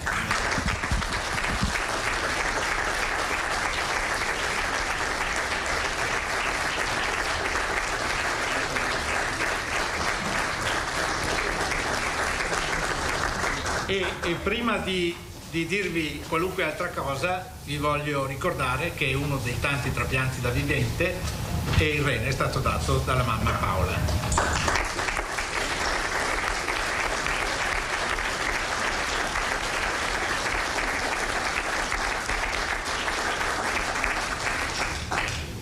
Il dottor Banzato è chi in realtà poi mena le mani, diciamo, e quindi fa effettivamente il trapianto, ed è una roccia del nostro.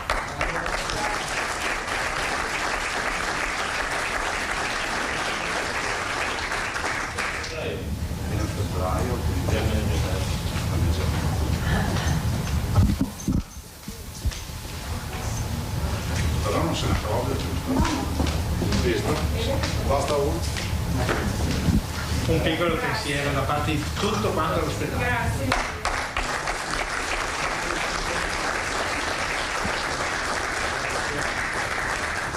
Bene, Presidente, ti lascio qua. Un applauso per lo Soronco. È un po' come la Panda, professor Ronco.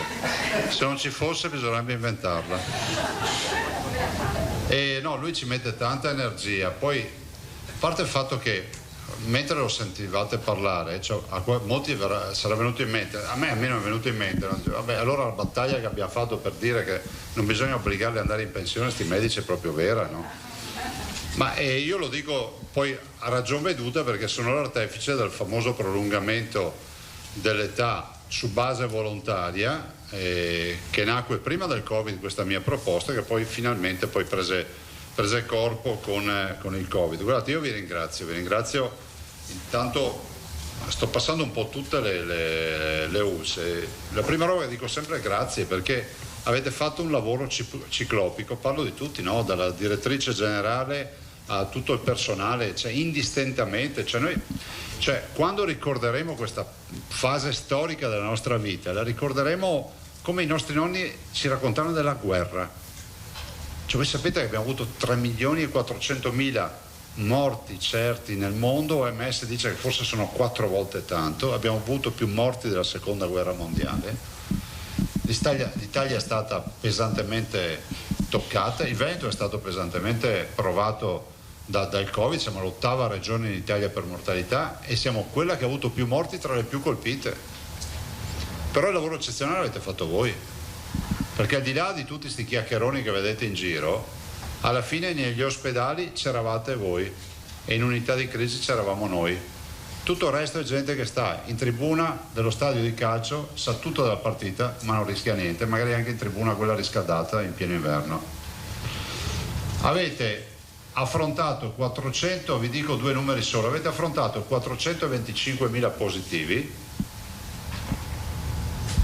avete dato ospitalità e cura a oltre 22.000 persone in Veneto e avete affrontato qualcosa che è unico nel suo genere. Se io fossi venuto qui 2 anni fa a dirvi guardate, voi alla fine sarete artefici di una campagna di testing di tamponi per oltre 10 milioni e mezzo di tamponi in un anno e qualche mese, mi avreste detto sto qua è la TSO, perché comunque abbiamo fatto delle cose inimmaginabili, mai avremmo pensato di dover chiuderci in casa in un lockdown, mai avremmo pensato di sentire parlare di coprifuoco.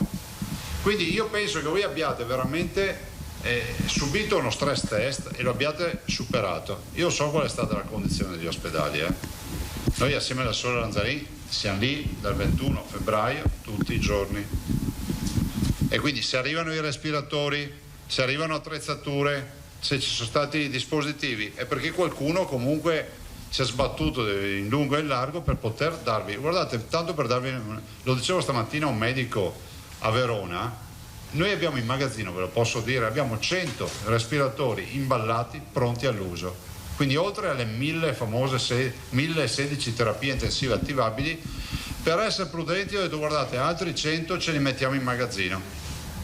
Poi è facile star qui a far sempre, come si può dire, la cronaca col senno del poi, no? Erano gli illuministi che valutavano la storia col senno del poi. Noi la valutiamo col senno dell'attualità. Io so che se non c'era un tubo, non c'era una terapia intensiva, non c'era una malattia infettiva, non c'erano i farmaci, non c'erano le professionalità che abbiamo noi in Veneto, avremmo avuto molti più morti.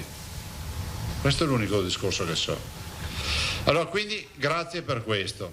Sanità procede, si continua a investire. Stiamo intraprendendo un nuovo corso, no? Prima me lo chiedeva un giornalista entrando, mi dice ma come cambieranno gli ospedali? Beh, intanto abbiamo capito, per chi non l'avesse capito prima, che cos'è un focolaio ospedaliero. Abbiamo capito che cos'è un'infezione, che cos'è un individuo che può diventare infettante per gli ospiti in ospedale, per i nostri pazienti e per i medici. Abbiamo capito il ruolo delle vaccinazioni e abbiamo capito che ad esempio gli ospedali non debbono essere più quelli di prima, no? Quando io vi dicevo guardate che l'ospedale non è un luogo di happening dove si va a farsi un giro, cioè voi pensate che noi abbiamo, ma non sto criticando nessuno, magari l'avrei fatto anch'io 10, 15, 20 anni fa, che so, cioè la progettazione dell'ospedale era quello di un grande luogo di ritrovo. Abbiamo avuto ospedali progettati, pensate quello di Mestre che ha, ma anche Sant'Orso, la Conciature, e i bar, la libreria. Quelli sono modelli progettuali dopo il Covid che non esisteranno più. Dovremmo andare verso una corrente più brutalista, come si dice in architettura, dove l'ospedale è solo destinato alla cura, punto. A noi è dispiaciuto dover chiudere gli ospedali. Guardate, io ho firmato la prima ordinanza, perché qua, in mezzo a tutti sti eroi che parlano, poi le ordinanze le firmate io. E quando ho deciso di chiudere l'ospedale di Schiavonia, non è che l'ho chiuso dopo 10 giorni di riflessioni, ho deciso dopo un quarto d'ora dalla notizia del primo malato di coronavirus, allora lo chiamavo coronavirus. E voglio ricordare che la base, per chi ha studiato i virus e quindi in generale le malattie infettive, è l'isolamento. Per quello noi abbiamo chiuso ospedali. E io non dico che dobbiamo continuare con gli ospedali chiusi, ma avremo delle regole che saranno diverse, garantendo l'umanità, garantendo le visite, ma di certo in ospedale non si va più a farsi una passeggiata come qualcuno magari pensava di farsi. Quindi sta cambiando il mondo. Noi adesso stiamo tornando alla normalità, a quello che è la gestione che dobbiamo fare. Per fortuna in questi anni abbiamo investito moltissimo, noi investiamo circa 70 milioni di euro all'anno in attrezzature. Io lo dico sempre ai direttori, e se avete qualche uomo, qualche donna della sanità che ha visione, che ha voglia di fare, cercate di alimentare questa visione, no? Perché poi nascono dei centri come, insomma, senza che si offenda il professor Ronco, non era normale nel 1981, giusto? Che data hai dato prima? 88, grazie, scusami. Non è normale dire che a Vicenza uno si inventa di diventare un centro di trapianti del rene. Aveva qualche difficoltà anche l'università in quegli anni a fare questi ragionamenti. Però le idee camminano sulle gambe degli uomini e delle donne. E questo l'abbiamo visto, molte eccellenze. Io vengo da un territorio, pensate, Vittorio Veneto, che è un ospedale lì, sotto le Prealpi, cioè l'ultimo lembo, poi iniziano le valli della provincia di Belluno. E quell'ospedale fa il 70% dei tumori alla laringe del Veneto. Addirittura al punto tale che l'ospedale a 20 km, che è Conegliano, la mia città, che è una città di 50.000 abitanti, non ha neanche il reparto di otorino-laringoiatra. Hanno deciso proprio, ma nessuno mai si è ribellato, ma anche perché anche lì c'è stata una persona lungimirante negli anni 30, 40, 50 anni fa che è partita. E abbiamo molti esempi di virtuosità. Guardate, il futuro non è quello dell'ospedale generalista. Io lo dico in maniera ossessiva, lo so, ma lo dico ai cittadini, perché queste sono occasioni poi per farsi anche leggere ed ascoltare. I cittadini devono uscire dall'ottica che per avere un bello ospedale bisogna avere un ospedale pieno di letti. Non funziona così. Per avere un bello ospedale bisogna avere un ospedale pieno di professionalità e di gente che si specializza. Oggi la casistica e la disponibilità di una diagnostica di altissimo livello, ovviamente abbinata a professionalità di livello, ci permette di essere molto performanti. In generale il Veneto, se voi andate a vedere i dati, in generale già sta rispondendo bene, perché abbiamo tassi di ospedalizzazione che sono un quarto rispetto alle peggiori regioni italiane. Cioè vuol dire che a parità di patologia si sta un quarto in ospedale rispetto a quello che qualcuno fa in giro per l'Italia. Quindi la nostra sfida qual è? Professionalità, quindi formazione, investimento sulla professionalità. Non facile, perché il Covid ci ha fatto scoprire anche un'altra roba, che i medici non c'erano perché la programmazione era saltata del tutto. Lo dicevamo già prima, col Covid ce ne siamo accorti ancora di più, ma col Covid noi abbiamo avuto ragione, perché siamo stati quelli che nell'estate 2018 hanno deciso di assumere 300 ragazzi medici neolaureati abilitati ma non specializzati, vi ricordate, per il pronto soccorso, e apriti cielo per la polemica. Col Covid siamo andati a pregarli di venire negli ospedali. Capite che è anche un problema di apertura mentale a questo punto, no? Di approccio. Questo è l'ufficio complicazioni affari semplici, però noi pensiamo che professionalità, deospedalizzazione, investimento in nuove tecnologie, lo dicevo prima, noi qui, voi operatori riuscite a lavorare con tecnologie. Io penso che ho inaugurato qui lo CyberKnife, l'ho inaugurato qui, era il secondo in Europa, ricordo. Cioè le nuove tecnologie ci permettono di fare cose che prima non facevamo. Il professor Ronco oggi riesce a fare, lui ha inventato il Carpe Diem, no?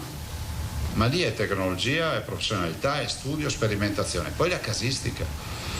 Se noi, e lo dico spesso, se fra 5 anni ci guardassimo indietro, guardassimo ad oggi e pensassimo a questa sanità, la guardassimo da 5 anni di distanza, del 2026, ci sono anche le Olimpiadi del 2026, la guardassimo e diremmo, ma che preistoria. Guardate che accadrà così. Lo dico agli operatori, attenzione a non sottovalutare quello che le nuove tecnologie daranno di impulso, di velocità in maniera esponenziale all'evoluzione della sanità. Cioè quello che prima avveniva in 5 anni, adesso forse avviene in pochi mesi.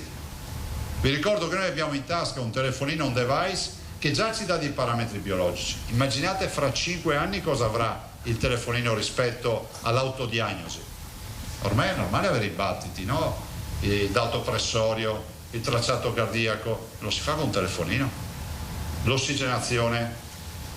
Allora, se noi non siamo pronti a questa evoluzione, diventiamo una sanità di serie B. Questa è la mia grande preoccupazione.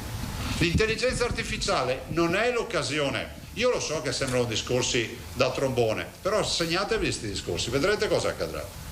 Anche perché sono dei paesi molto più avanti di noi, penso Israele, che le applicazioni le sta già portando avanti.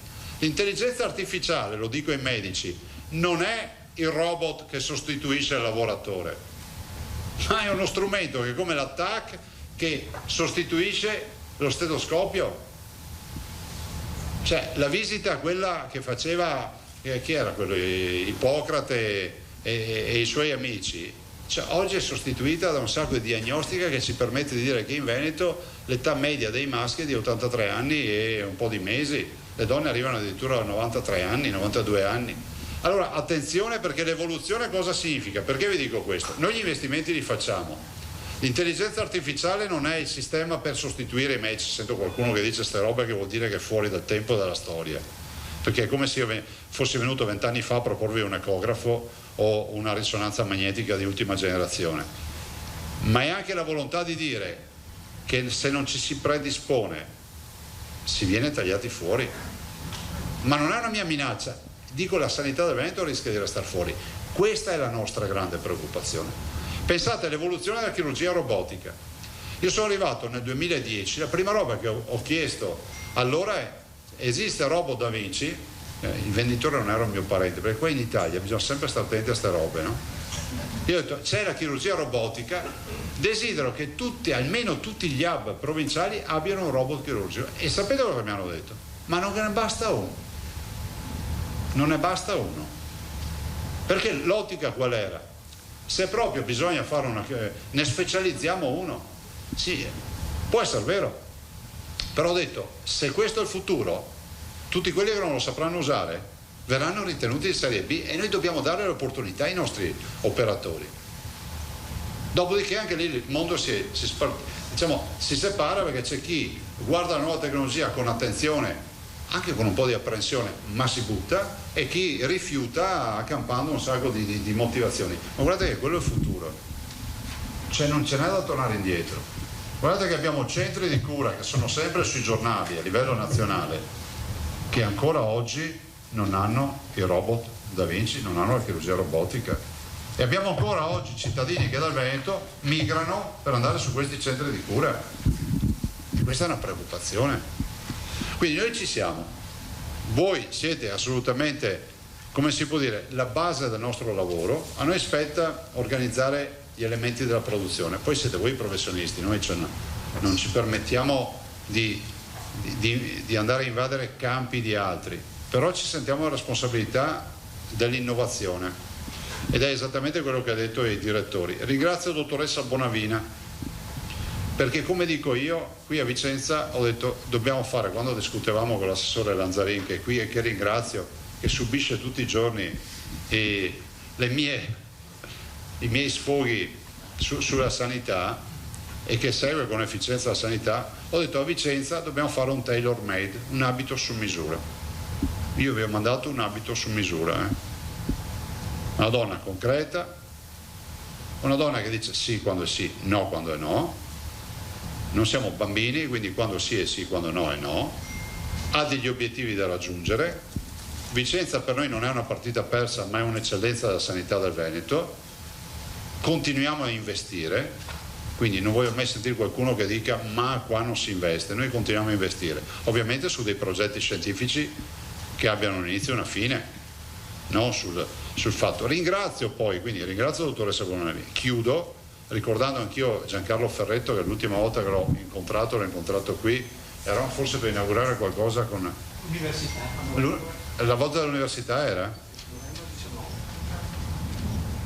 Sì, so che dopo poco è mancato, che era qui, ha voluto essere qui, quindi lo ringrazio. Figura, posso dire, di visione, un galantuomo, io me lo ricordo come un galantuomo, e che ha saputo anche far sintesi, perché in fondazione non è facile, perché ci sono forti personalità, tanta voglia di fare, e lui ha saputo sicuramente dar vita a una stagione che è unica, quella della fondazione. E quindi ringrazio lui per tutto quello che ha fatto e lo ricordiamo, e ringrazio Fondazione San Bortolo. Beh, allora capiamoci, noi non è che abbiamo bisogno delle fondazioni per tenere aperti gli ospedali, lo dico in tutti gli ospedali, non sto dicendo che sono qua a Vicenza, però se non ci fossero sarebbe un'altra storia, perché la fondazione è sia un elemento di finanziamento per alcune attività.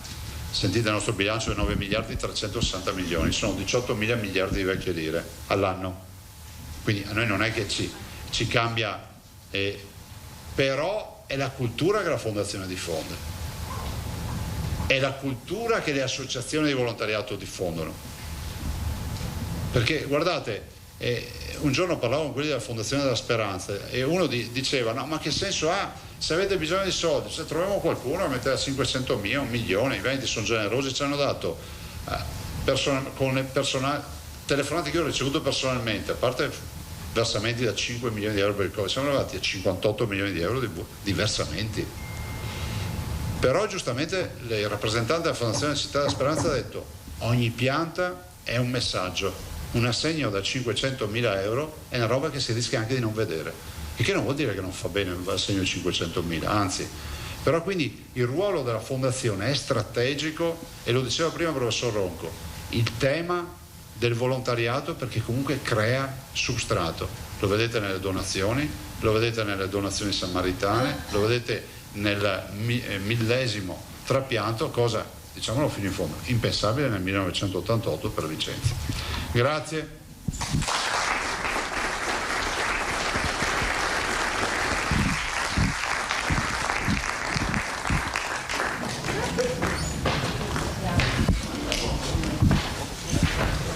Presidente, ci concede una battuta al volo? Siamo qua sempre in diretta. Sì. Allora, anche i fiori per la direttrice. Grazie che ce l'hai mandata. Devo mandare puro sangue per farla bene. Ecco, Presidente, facciamo ecco, i fiori al direttore generale dell'Uslotto. I fiori a una donna si danno sempre, vero Presidente? Beh, assolutamente sì, è un segno di gentilezza, di attenzione, di cortesia, ma anche di ringraziamento in questo caso. Insomma, la dottoressa Bonavina ha fatto assolutamente un bel lavoro. Noi andiamo avanti a investire, scusatemi.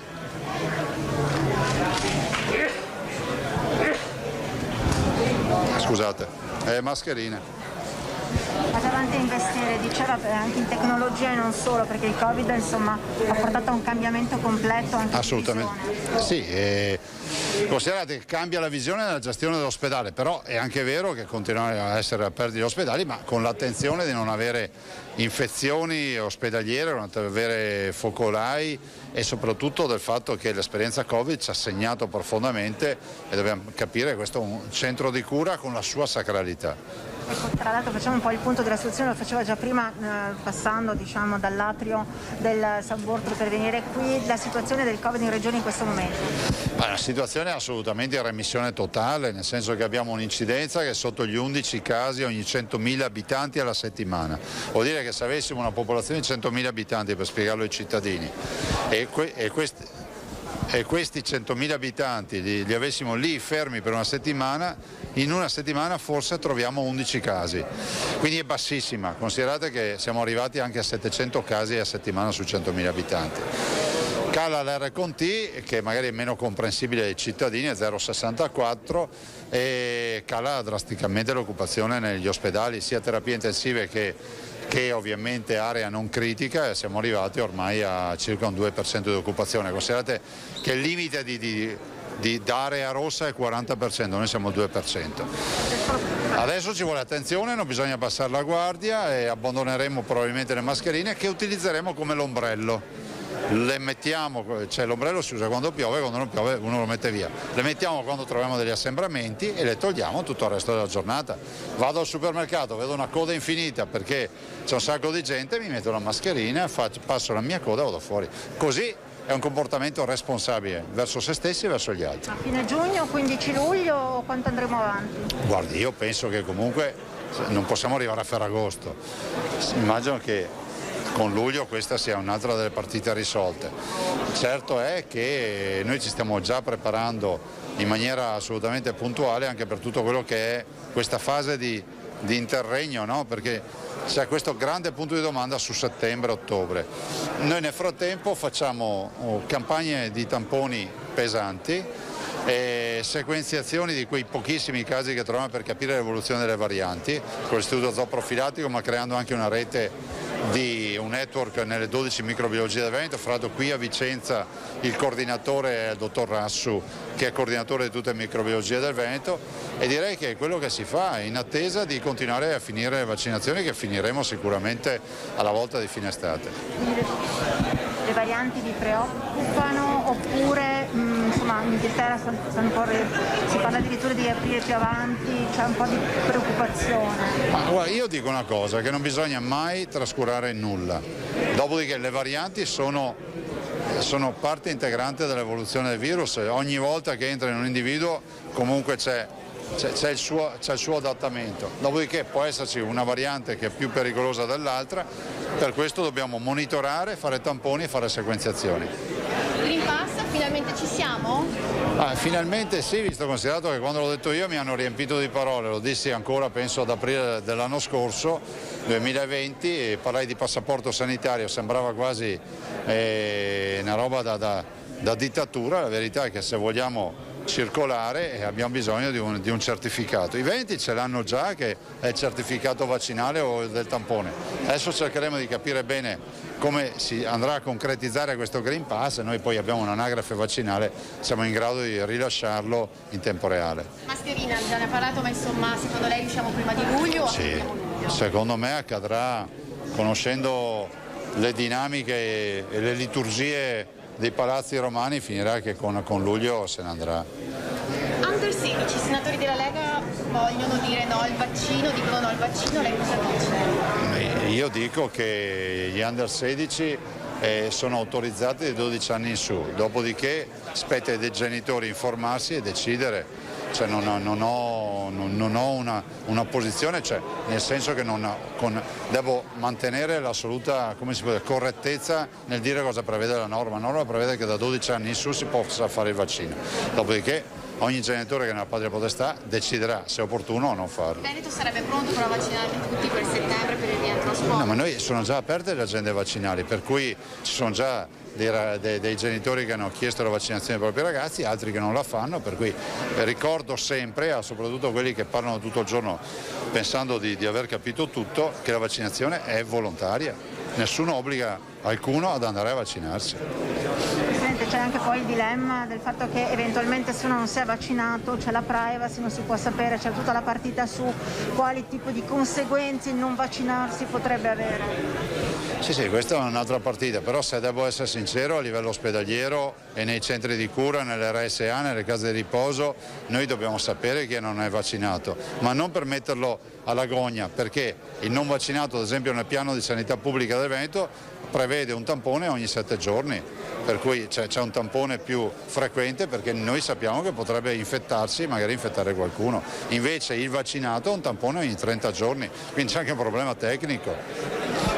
A parte il fatto che è previsto per la sanità, comunque è previsto di sapere. Buongiorno. Ecco. Adesso è la presentazione del nuovo presidente della Fondazione San Bortolo, il dottor Scanagatta.